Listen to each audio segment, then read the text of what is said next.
This is our blushing bride-to-be. She's taking the first step in a marriage ritual as old as the land itself.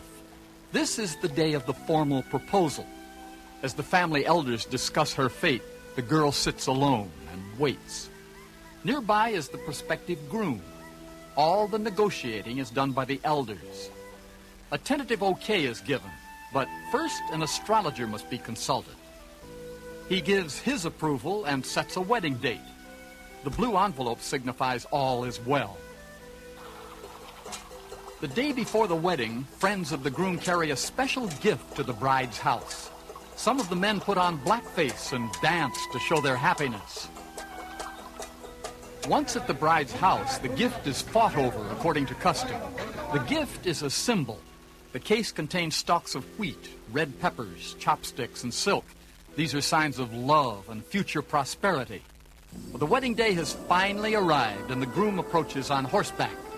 The bride awaits her future husband by putting makeup on her cheeks and forehead. Nearby is a wooden goose, symbol of everlasting life. The groom arrives at the wedding site under his own power. But the bride is carried by a relative. She is literally being given away. As the bride's family looks on, she bows 4 times to her fiancé as a sign of obedience and respect. The groom acknowledges the bride's presence and bows twice. He then faces east and she faces west.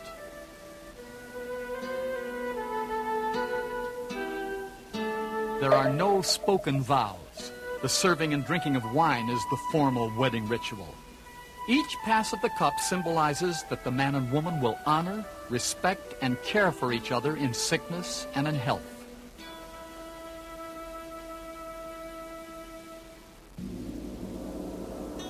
The first part of the ritual is over, but there is more to come. The wedding night itself. Peepholes are poked through the walls of the honeymoon suite. Knowing they are being watched, the bride keeps her eyes shyly downcast while her husband ritually undresses her. Like the wedding itself, this ritual is stylized and formal. Every move must be choreographed in a precise fashion to please the ever-watchful critics, composed of the females in the bride's family.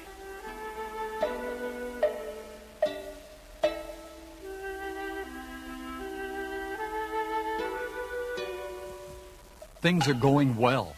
The groom has shown restraint, decorum, and the proper amount of respect. At least the watchers think so. The formalities over, the groom darkens the room and begins his first night of married bliss. Morning brings a custom similar to an American chivalry or wedding party. Friends of the groom hang him upside down and beat his feet with sticks, demanding to know what he thinks of his new wife. Well, this is all in fun, and there's no harm done. Honest.